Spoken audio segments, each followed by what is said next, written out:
It's a great pleasure for me to introduce Andrea Marzi, who I've gotten to know over the past 10 years. Ever since the Rocky Mountain Labs started building their level 4 facility, Andrea came down from Winnipeg with Dr. Heinz Feldman. She's a staff scientist at the Disease Modeling and Transmission section in the laboratory of virology at the Rocky Mountain Labs. She received her PhD in 2007 from the Friedrich Alexander University in Erlangen, Germany. And I'm sure I'm butchering these pronunciations. Before joining Dr. Feldman's laboratory as a postdoc in Winnipeg, Canada. Throughout her still young career, she has worked with a number of viruses, including HIV, SARS, filoviruses, and others, and has authored more than 50 publications. She has more than 10 years of research experience with cell culture and animal models at the National Microbiology Laboratory in Canada, as well as at the Integrated Research Facility in Hamilton. Her research at Rocky Mountain focuses on vaccine development for hemorrhagic fever viruses and the pathogenesis of Ebola and Marburg viruses. So I think we're going to have a very, very interesting discussion, and we look forward to it. Welcome, Andrea. Thank you. Good morning, everyone. Does this work? Does the mic work? I think so. Please feel free to interrupt at any time with questions, because I'd rather discuss them right then than wait till the end and then they get forgotten. So please just interrupt me. So I'm going to talk to you today about an update on Ebola virus vaccines, and I'm going to go through just why it is so important, because the outbreak in West Africa, which started almost 2 years ago now, is still ongoing. Then I'm going to focus a little bit on the work that we're doing in Hamilton in terms of Ebola virus vaccines, and in the end I give you an update on clinical trials that are currently ongoing worldwide for the efficacy and the immunogenicity of those vaccines. So first, a quick introduction. So this is my favorite bug that I work with. This is Ebola virus. It is a filovirus. The name comes from its shape because it's so long and filamentous. It is a non-segmented negative single-stranded RNA virus and is a rather small genome, 19 kb, and has only 7 genes. The products are 9 proteins, and that's pretty sufficient to be lethal in under 2 weeks. As with a lot of viral infections, Ebola hemorrhagic fever, or Ebola virus disease, that is called also, starts with onset of flu-like symptoms, and then moves on to a rash. That is a real characteristic thing that we also see in non-human primates and other animal models. You can have all those symptoms, but then when it becomes really hemorrhagic is when you get these manifestations with bleeding from venipuncture sites, or oozing from, or mucosal hemorrhages, and then the petechiation, which means those really bleeding under your skin. In the end, you have a systemic shock and multi-organ failure can lead to death in up to 90%. With the current outbreak, though, we see a little less mortality. It's only about 50%, which is rather good. So just to get you back in time, why Ebola has been such a hot topic for the past 2 years is because there's an outbreak still ongoing in, right now, Guinea only, but that's also where it started. And in retrospect, we know that the outbreak probably started back in December 2013. So that's almost 2 years ago. The WHO was notified 3 months after the first cases appeared in rural Guinea that there's something going on in March of 2014.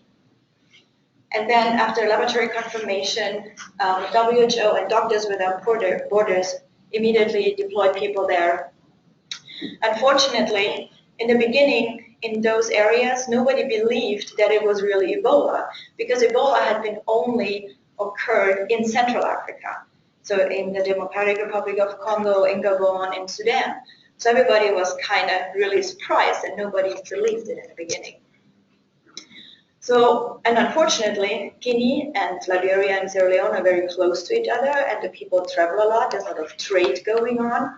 So it was no surprise, unfortunately, that after Guinea declared the outbreak, Liberia declared one at the end of the month, and then just in May, Sierra Leone had also cases. So it spread like wildfire from the rural forest area even into the capitals, which are million people cities over there. The governments did their best to really raise Ebola awareness, and this is just one example of a poster that I saw in Liberia when I was there. And it was really just don't avoid physical contact with people, don't eat bush meat because that's one of the source of the virus. Don't shake hands with strangers or anybody, which is for the African population really a problem because they're very touchy-feely. And then disinfect yourself. When we were in Liberia, for example, every building you entered, it didn't matter if it was a shop, a house, a hotel, you had to wash your hands in bleach. There was no way. You had to just do that. It was awful, and it smelled really bad before you got used to it, but that's what they did, and they also made sure to cook everything thoroughly. And those measures, and songs and political debates and people going around wearing Ebola is real shirts or those kind of things, people got aware of it and the situation got better, but it's still not over. And this is just to show you how fast it really took off. This is a map, and in orange you see the affected areas, the counties in those 3 countries by April 2014, and then in September, it was really almost the entire 3 countries had positive cases reported and were laboratory confirmed. So this spread really badly. These are the numbers as of yesterday, actually, or November 1st. So Liberia has been declared Ebola-free in September. In Guinea, last week, there was 1 case. In Sierra Leone is counting down the 40-day countdown until they can be declared Ebola-free, and George just confirmed that that is going to be tomorrow. So let's hope they make it. And in the end, this outbreak has caused cases in all those countries. In the ones in the Western world, they were exported, so to speak, mainly through healthcare workers, or like in the United States here, that guy who traveled from Liberia to Texas. I'm sure you've all heard about that. But in total, we have over 28,000 confirmed infections with about 11,000 mortalities. So that is below 50% mortality rate. But of course, those are only the numbers from the cases since the WHO was aware and where they got to, right? It's Africa, it's a rural area, so chances are the number is actually much higher. But at this point, we don't know that. So during the outbreak, Doctors Without Borders and other charity organizations have built a lot of Ebola treatment centers or Ebola treatment units, ETUs, and they have tried a lot of different treatments. For example, just IV fluids or supportive care like oral fluids even, blood transfusions, some drugs, ZMapp, the very famous antibody cocktail that saved Ken Bradley and the nurse also from the Zim. So, this has all been tried and efficacy is under discussion, but what would really matter to have and to stop this from happening again would be vaccines. And this is really the focus of our research.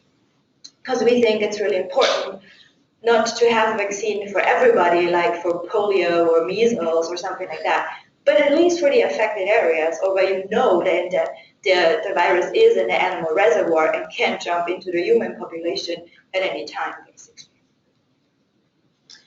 So Ebola emerged in 1976 for the first time, so almost 4 decades ago. And this is a list of all the experimental virus approaches that have been tried for vaccines for Ebola virus.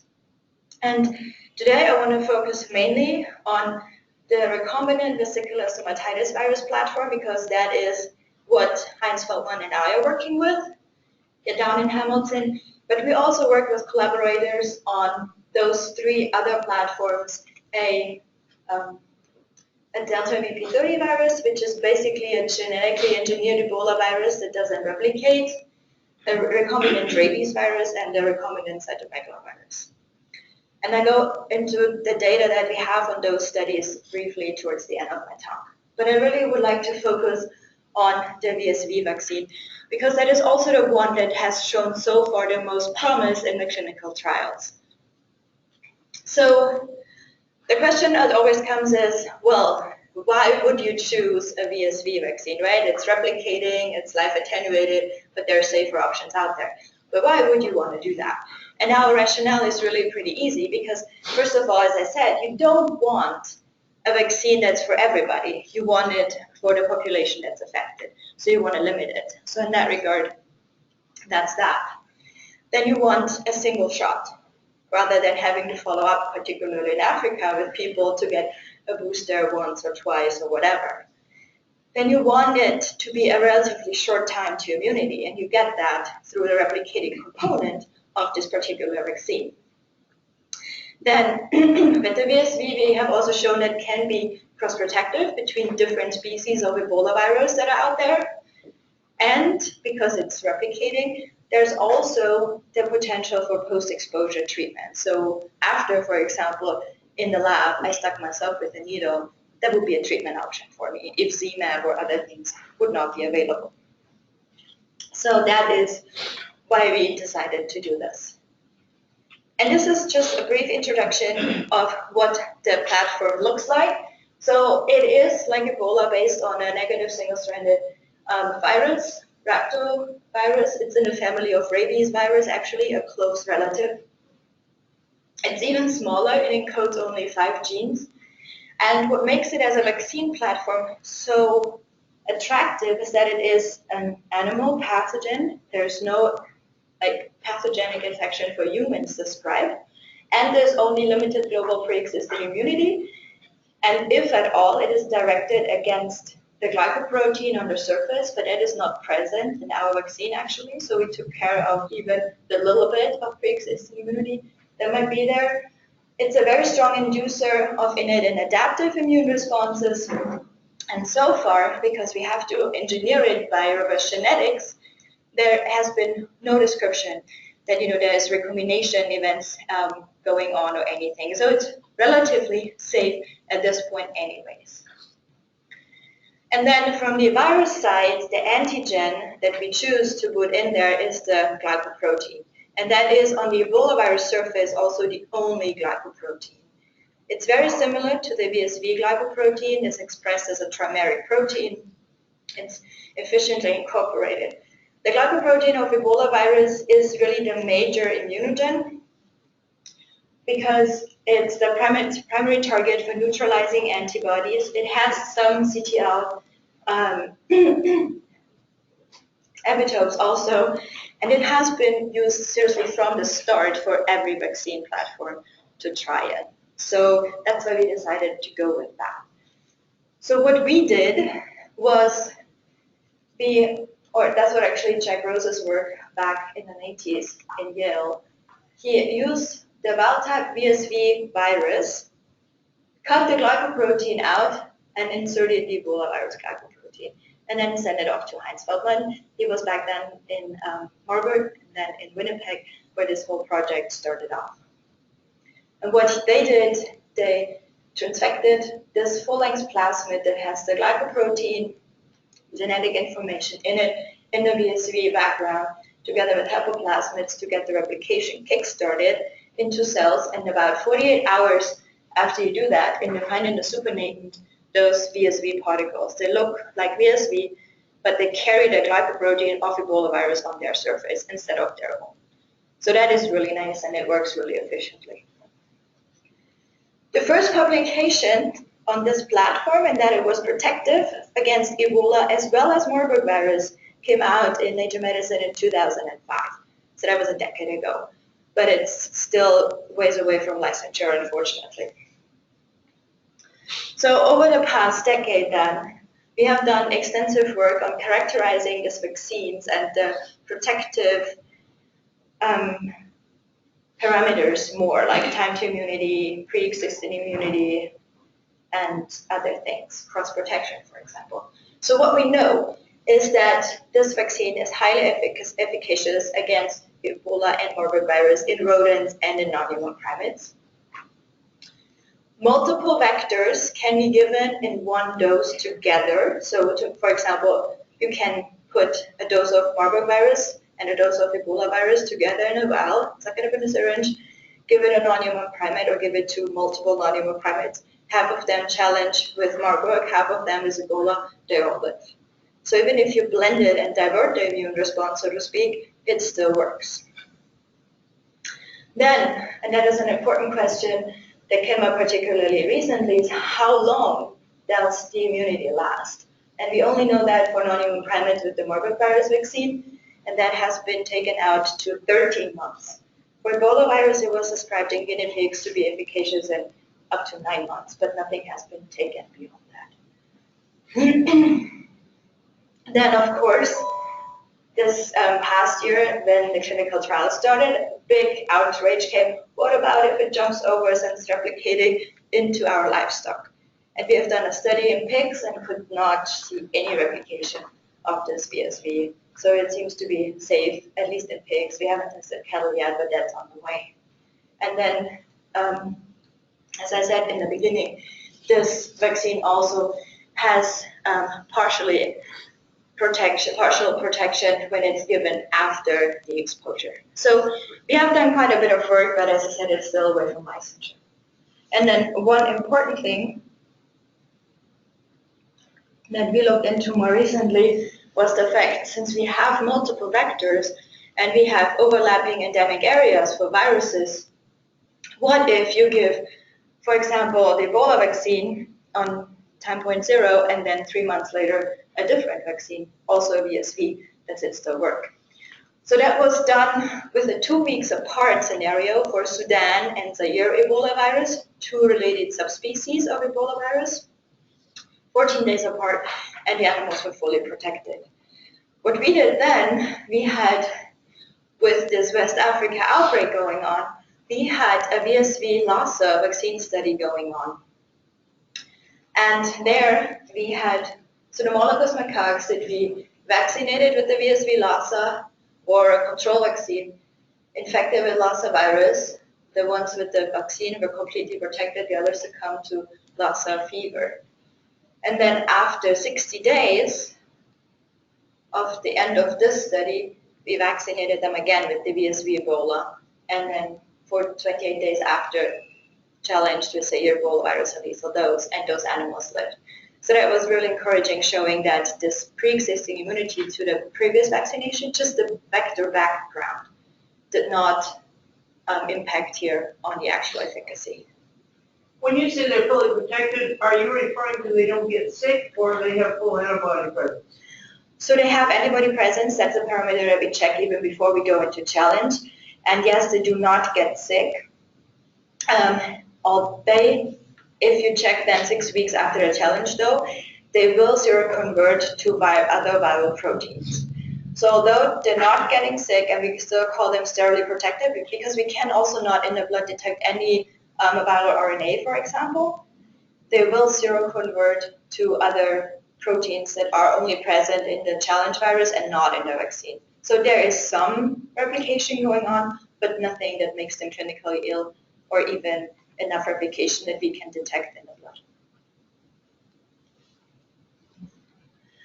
So the work that we do is all done in Hamilton, and this is really just an hour south of here. This is our new, really fancy facility, the Integrated Research Facility. We have a BSL-4 lab there. This is one of our 4 lab spaces that we have, and this is what we look like when we're working in there. We're huge. You're in a plastic bubble. You knock things over. You're way bigger than you think you are. It takes some time to get used to. And I'm just going to show you here a quick movie so you can get an impression of what it might be like. So this is, as I said, our facility. This is our building in Hamilton. Now we have nice grass there. It's not as ugly with all the gravel anymore. This is the BSL-4 block, and this is our BSL-2 laboratory and office block. It's divided by this really nice atrium. So what we do when we go in, we have to sign in a computer. We have to take scrubs, a towel, and socks. We have to change out of our street clothes into the scrubs, taping the socks and 2 pairs of latex gloves to our scrubs. Then every week we have to change the gloves of our suit at least once, because they're really the most vulnerable part. Those get exposed to all the chemicals all the time. It's just our weakest part. So we do that weekly. They also get taped to the suit, as you see here.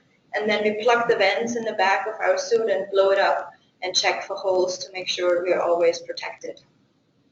Then, as I said, 2 pairs of gloves, taped. We can wear headsets if we work with other people, particularly in animal studies, but they're not a must if you just pipette away in the lab, for example. Those are our air pressure doors. They open with green. It's like a little traffic light. All the infectious work is done in biosafety cabinets. All the waste stays in the liquid, and the solid waste stays in there and is disinfected with microchem. That's the yellow liquid in those buckets that you see in the BSC, in this one, for example.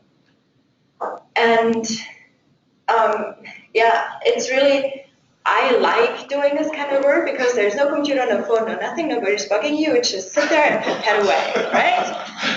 But on the other hand, it gets tiring because, if I know I have a 5-hour entry ahead of me, that means no coffee in the morning. So yeah, that's not so great. Or, you can't go to the bathroom. I mean, you can go, but that means you have to go through a 6-minute chemical shower and then out of your suit and so on. So yeah, it is, you have to kind of adjust your life around it a little bit. You also only bring in what you need and don't forget anything unless you have nice coworkers to bring it in for you then, which happens to everybody at some point.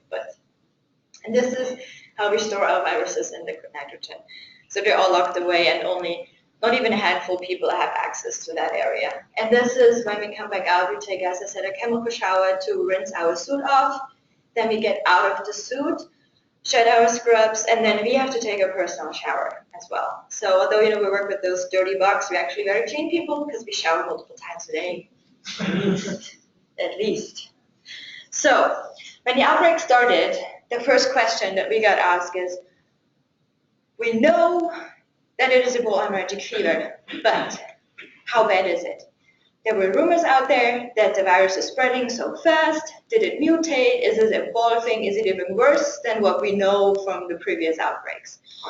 So we were tasked with the first study comparing the pathogenesis, really the disease progression and disease development over time in cynomolgus macaques using the old strain from 1976, which is called Mainga, to the 2014 strain called Makona. So I know they're kind of strange, so we'll just refer to them now as Makona and Mainga. So Makona is the new one from 2014. That's important. So what we did, we infected groups of 3 with a lethal dose, which is 1,000 PFU for Mainga. So we just did the same dose and examined the non-human primates 3 days apart and at the time of euthanasia. And what we see was a relief and striking. There was a 2-day difference from the new virus isolate. So that is less, it seems to be less pathogenic or less virulent than the one from 1976. And when we look at virus titers in the blood, which is one parameter that we are also looking at always, they become viremic a little earlier, but then they don't quite reach the same endpoint titers. They seem to plateau out while they are delayed to death. Interestingly though, and that was the only obvious difference that we could see, was that when the animals develop rash for Mainga, it's quite prominent, and you can see it usually in upper arms, upper thighs, inguinal areas, axillary, chest, face, and this is very prominent, whereas in the Makona case, it was very faint, and in some cases even absent. So although they succumb, they don't necessarily show the same signs. We looked at other parameters also, and this is just a quick summary of this. So the time of euthanasia was delayed for 2 days. They all had a fever. The petechiation of the rash was different. Everything else with diarrhea or bleeding from venipuncture sites, we didn't observe.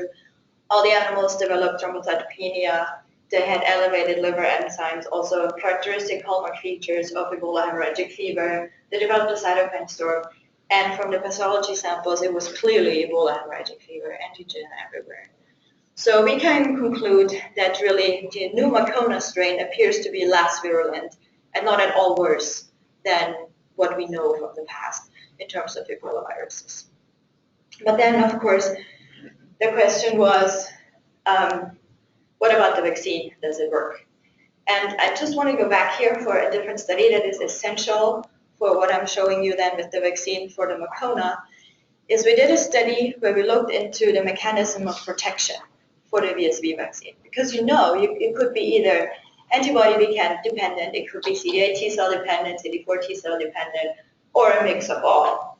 So what we did is we vaccinated 5 groups of animals with 2 groups being depleted by antibody infusions of either CD4 T cells or CD8 T cells, and vaccinated them with the VSV Ebola vaccine or a control vaccine. And then, just before challenge, we depleted CD4 T cells in another group. So we checked for, during vaccination, are those cells important, or are they important for challenge, or positive control, the vaccine, negative control. And we then went in with challenge. We were surprised to see that, well, not surprised, controls succumbed all to disease, but interestingly, the animals that had no CD4 T cells during vaccination succumbed to disease. Everybody else was fine, lived. No disease, no viremia, nothing. And then we looked at antibody titers. There seemed to be the clue, right? Those animals did not have IgG to the Ebola glycoprotein, which is part of the vaccine, whereas all these 3 groups have. So we concluded that the antibodies seem to be really the critical player for protection for this vaccine. And that's why the antibody levels are now such an important parameter to measure in clinical trials and in anything. So the question was, though, because this VSV vaccine is based on the Kikwit strain from 1991. So that is not, the antigen is about 40 amino acids different from the one that's now circulating in the Macona virus. So 40 amino acids out of 670. Question is, does it matter, does it not? If it's in a critical spot, it could make your vaccine not working. So what we did in the first study, we just used 3 animals, vaccinated 4 weeks with the highest dose that has been tried in human clinical trials in Geneva and Switzerland, and control vaccinated 1 animal. And then after 28 days, we challenged with a lethal dose of Ebola Macona, and the vaccine works. The animals did not get sick, the blue line, no viremia, nothing. And if you look at antibody titers, they're really nice and high over the time of vaccination and then get boosted through the challenge. So it seems that the 40 amino acids difference between the 2 glycoproteins do not matter, and the antibodies that are elicited by the Ebola virus vaccine are good enough for protection. So that was very encouraging. And after the study was done, we actually started to operate a lab in Liberia. And we got a little worried. We were like, yes, so we have the vaccine, but we cannot use it because it's not human grade. But in case we have it, when would we need to get it in terms to know, are we protected by the time we get on the airplane to fly there? So far we know 28 days are fine, but we have not done anything shorter. So when we got back, we wrote a study proposal, and what we did was we vaccinated animals at different times prior to challenge. So again, here the 28 days, we did not repeat that, but I just included the animals here again.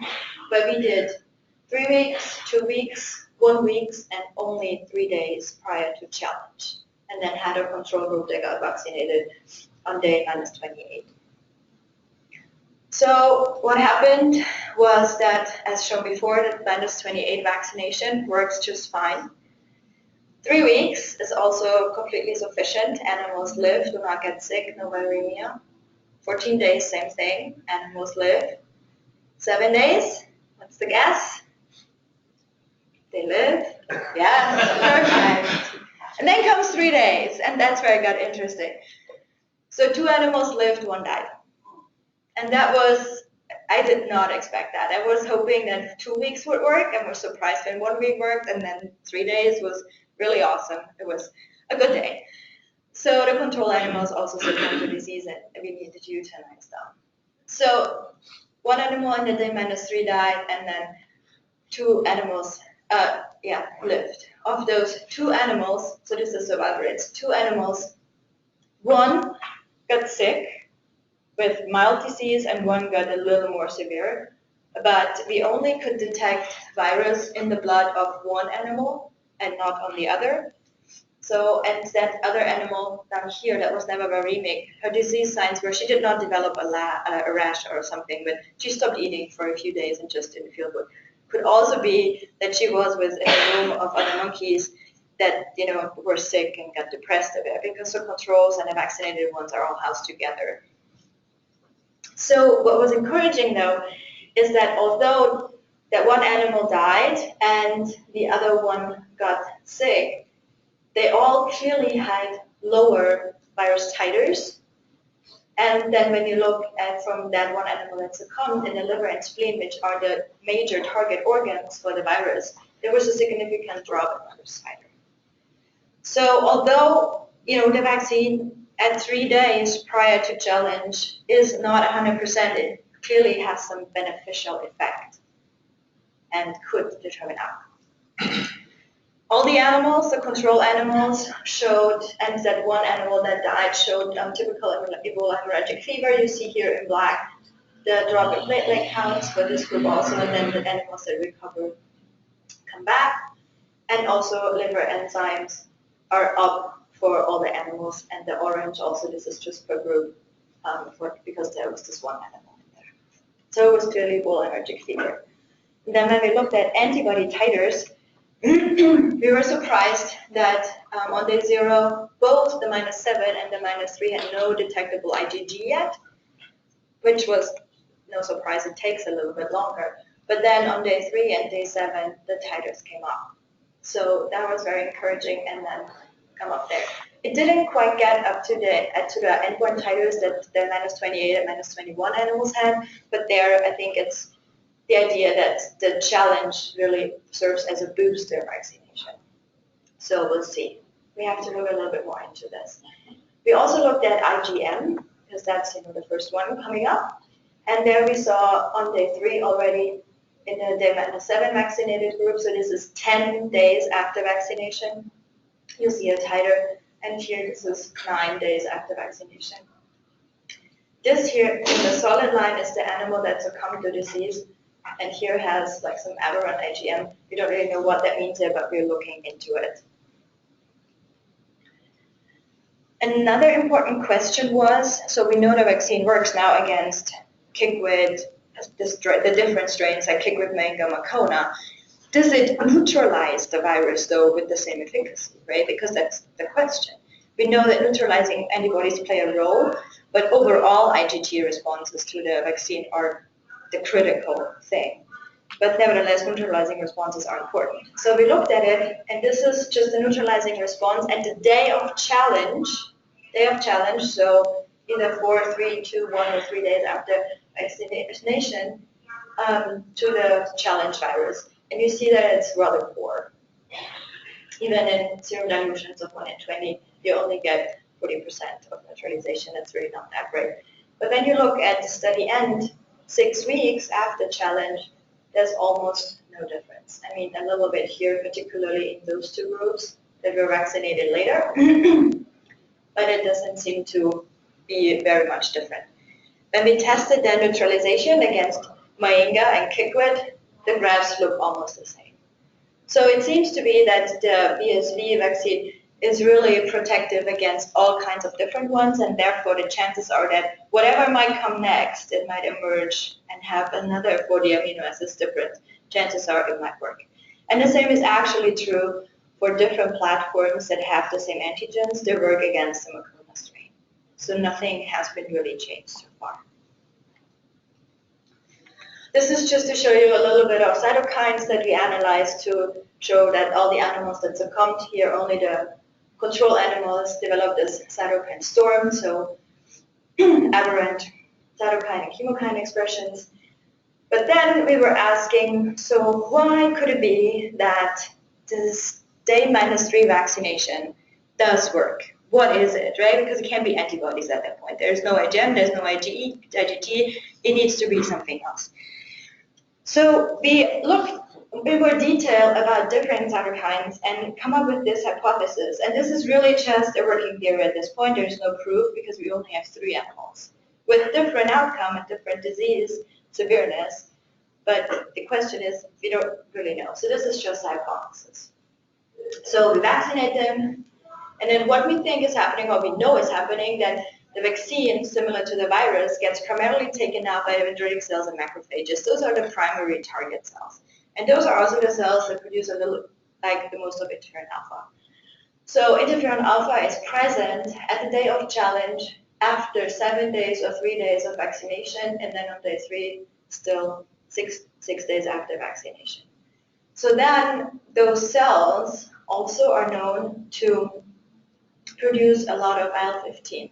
And that's, again, we see IL-15 significantly enhanced or like raised expression in the day -3 vaccination group further on. So what we think is that through the macrophage stimulation, then with IL-15, NK cells get stimulated. And when we looked at a cytokine that's typical secreted from NK cells, like interferon gamma, we saw an increase in production there 3 days after virus challenge.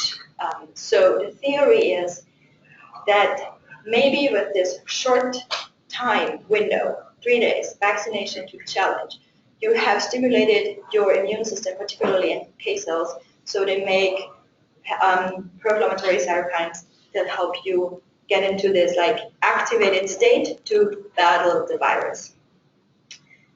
If you look at other cytokines and interferon gamma, again, for the different 3 animals now, looking at disease, I want to stress here, the solid line is the animal that succumbed. It looks like that on day 0, for those cytokines, that one had the lowest levels.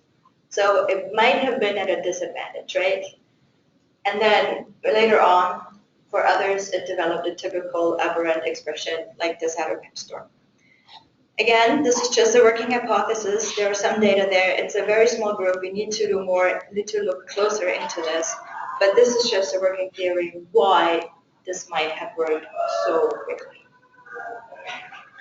So the summary of this part of the talk is really that the major point is, yes, the vaccine protects against the currently circulating strain in West Africa. 7 days, at least in non-human primates, seem to be the minimum time between vaccination and challenge. If you vaccinate earlier to challenge, like 3 days, you still get a beneficial support for your outcome. So we'll see. So now I would like to update you a little bit more on other vaccines that are out there that are all experimental at this point, not in clinical trials. And then one that was also shown to protect with the Myenga glycoprotein actually is a different VSV that's produced by the company Profectus, and Tom Geisberg at UTMB in Texas works with it. They have also the Ebola virus glycoprotein in VSV, but they move the genes around a little bit. So this is a completely different vector. And when they vaccinated and challenged, they saw the same. The control animals succumbed to disease, whereas their vector worked. But that was a 4 weeks from vaccination to challenge. So there's improvements going on because you get better antigen expression here if you move the glycoprotein up in the gene, but so there's lots of work going on lots of different platforms, and it seems to work. What we also addressed a couple years ago was us working together with a collaborator at the Jefferson University in Philadelphia. He wanted to see if the rabies virus vaccine that is currently used for wildlife vaccinations, if you put the glycoprotein in, if that would work. Because that would be a kind of cool approach. Rabies is a problem in Africa. Ebola is a problem in Africa. You could basically kill 2 birds with a stone, right? So we looked into that, and he produced all those different kinds of vectors. We vaccinated animals, and we found out that, yes, it works. And the best one also, again, is the one where the entire rabies is used and the glycoprotein is just inserted. So yeah, promising approach. They're currently working on it to make it even better. And the beauty about this vector is it is already licensed, right?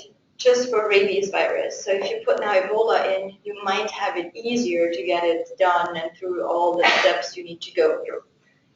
And at this point, they're improving it. They know that also the important parameters for protection are antibodies. They went even further and said it's probably IgG1 bias that they see in their antibody response. And what they're doing now is they couldn't optimize the glycoprotein really and try to engineer the vaccine so it's really going towards more antibody production. Another vaccine that we worked with in collaboration with Yoshi Kaboka's group in Madison, Wisconsin, is a biologically contained Ebola virus. What that means is that they basically cut an essential gene out of the virus, and if you put it somewhere on cells or into mice or into guinea pigs or into monkeys, it doesn't replicate, it doesn't do anything anymore because that one factor is missing. So we used that as a vaccine in mice and guinea pigs, and it worked, and we did a prime boost approach in non-human primates. That's shown here. Control animals again, the vaccine, single dose, 2 doses, and then a control vaccine. And we challenged with Kickwick back then, and the control animals needed to be euthanized as well as those animals. Whereas all the vaccinated ones lived, and again, no disease, no viremia. But since this is too close to the actual bug, right, there's only one gene missing, that's not gonna go anywhere. It's a great scientific approach, but for really application, no way. So we went further and activated it on top of it. And they used a strategy with H2O2 on ice, then pelleted the virus, and still checked afterwards that it is really dead, nothing happening. So, and then we vaccinated animals with that, just a quick study, 2 doses, 1 control animal, and the control succumbed, the 2 animals lived. So that is very encouraging. At this point, we are looking into working with them closer, either doing just a prime vaccination or prime boost, maybe in combination with adjuvants, because at this point, this is really just protein and RNA that's administered. So you might need another stimulant for the immune system. But this is all ongoing work, keeps us busy. So, and then the last approach I want to touch today is wildlife vaccination. So going a step further up the chain from the humans into where the reservoir is and how the virus gets introduced into the human population. Because the theory is that bats are the reservoir. There is, at this point it's not proven, but evidence is there. It's just not really approved yet.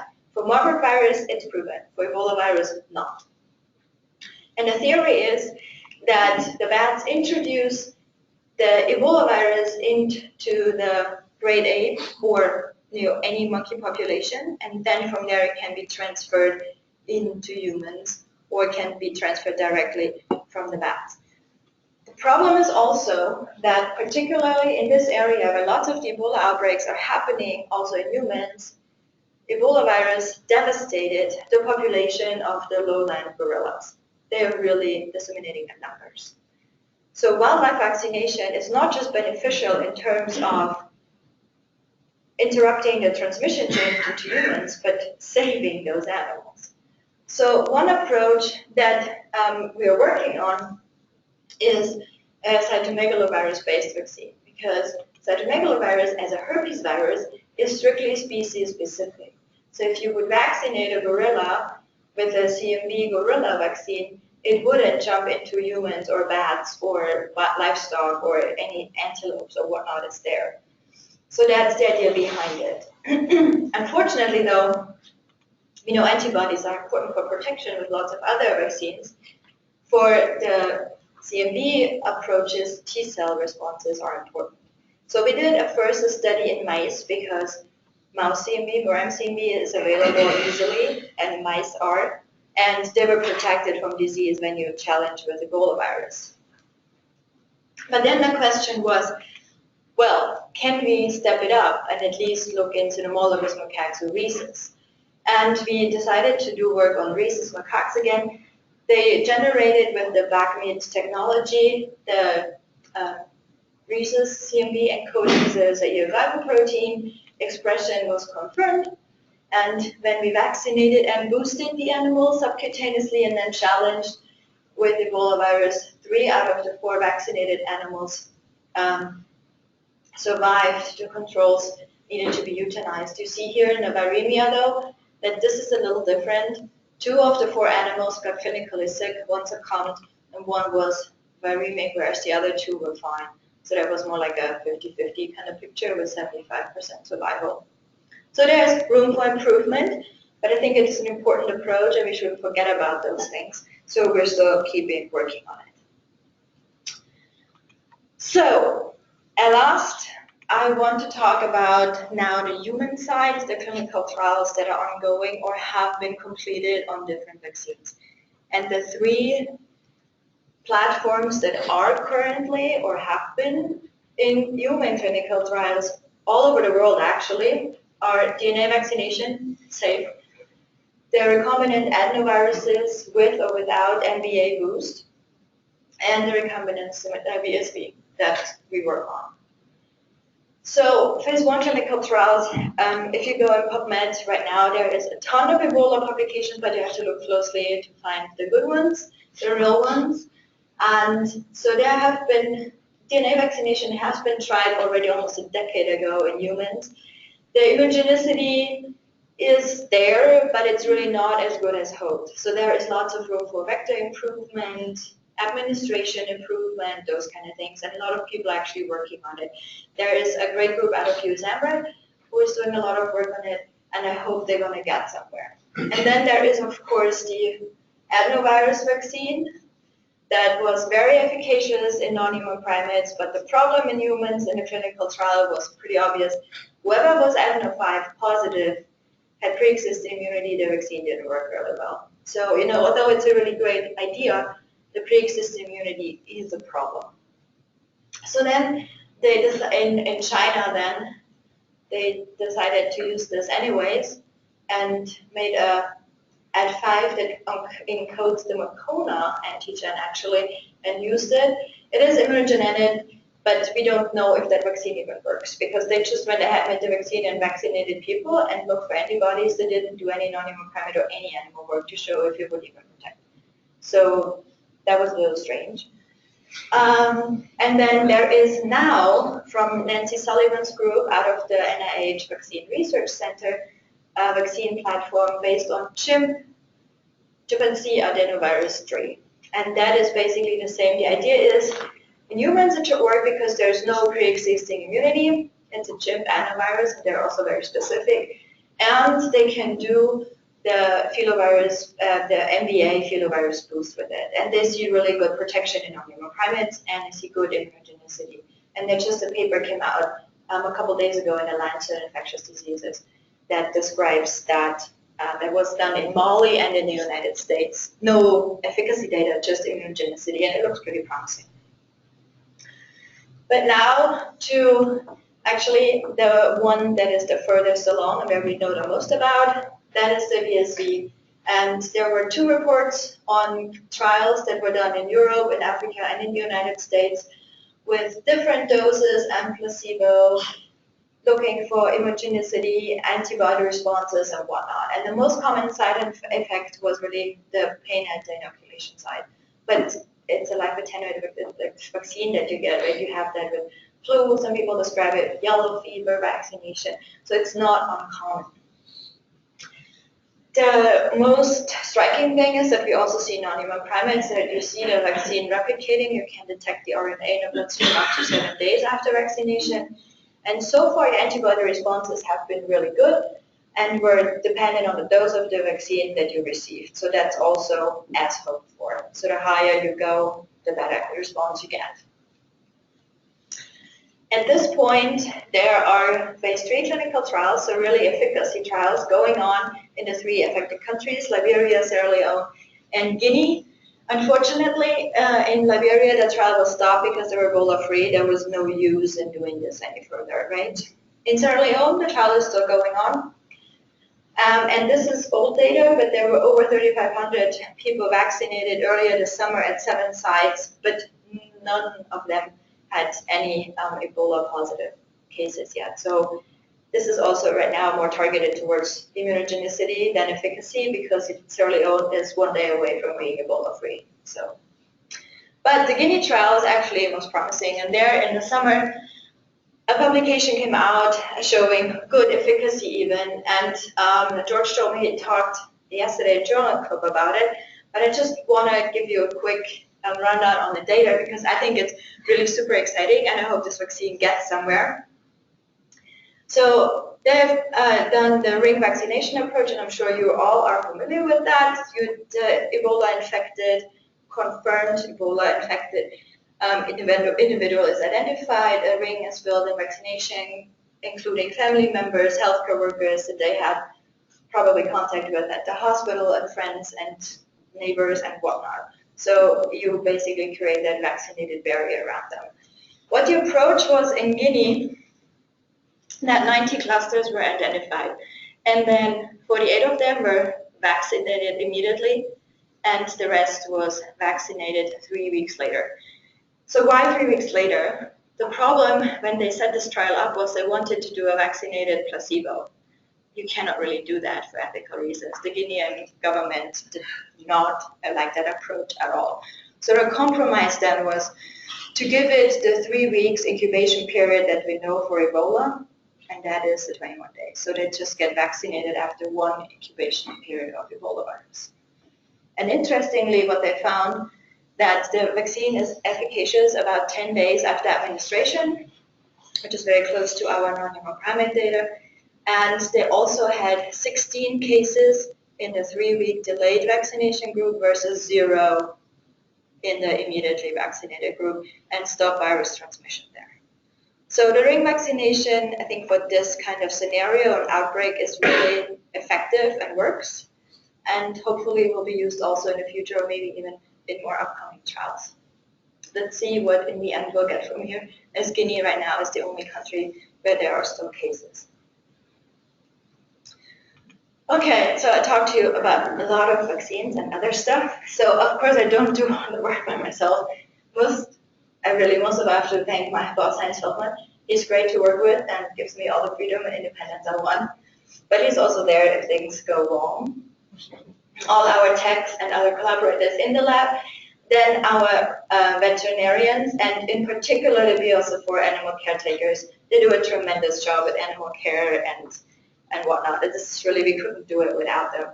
And then all our collaborators who either provided virus or vaccine or just support and everything. Well, thank you for your attention. I'm happy to take any more questions.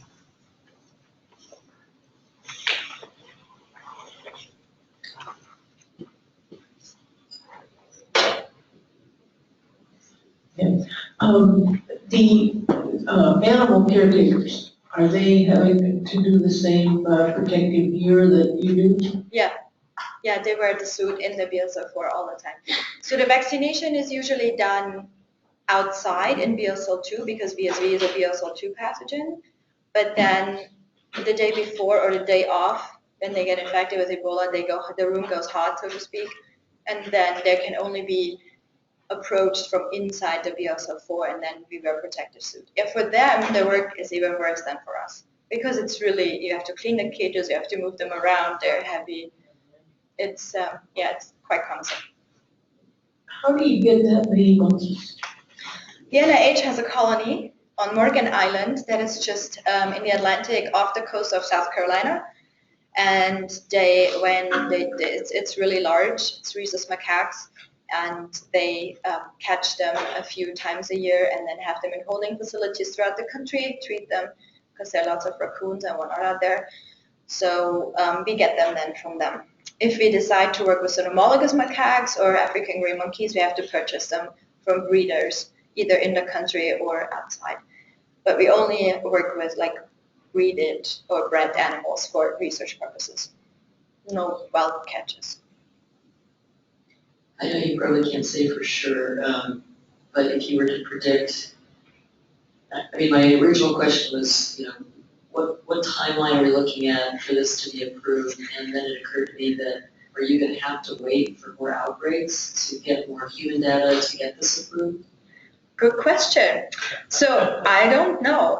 I know, so how this worked with the vaccine was that it was until 2012 just purely experimentally available. Then the Public Health Agency of Canada, where we worked before, went ahead and got a GMP produced dog, so that could be for human use, and that was available in early 2013. It was 1,000 or 1,500 doses, so not a lot. And once the outbreak started, then Public Health Canada donated, I think, 1,000 doses to WHO, and that's how this initial things worked. And those doses were produced by New Link Genetics. Those guys had the initial right on them. And then in the summer of this year, New Link got bought out by Merck. Having the big player of Merck Pharmaceuticals now in the background, they're hoping it's gonna move much faster with more resources, more knowledge, and everything. Merck, I just in the summer was at a meeting where they presented, they are also gearing up for a large safety and immunogenicity trial with like literally thousands of participants. But in order to get it approved, if that is good enough, I don't know.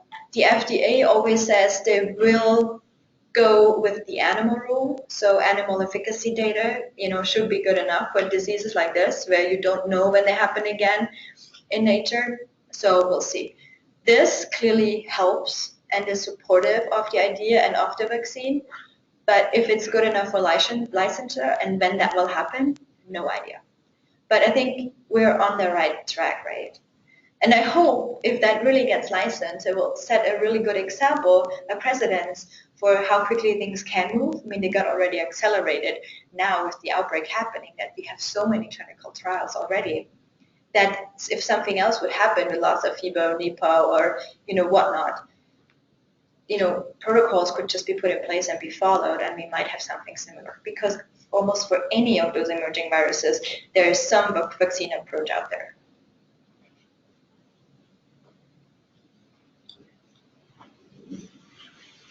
How does it happen that U.S. licensure is necessary to use these products in Liberia or Tanzania or wherever? Tricky questions, I think, and I don't know the exact answer to that, but there is some kind of ruling from who is the providing entity of not just the using things. So the using entity of the vaccine or the drug or whatever. So I don't know exactly how it legally works, but there are some hoops to jump through there.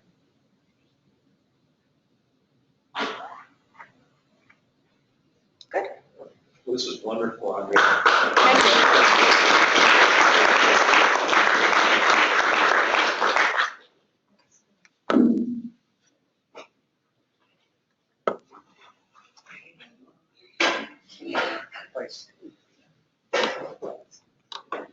Thank you. Thank you.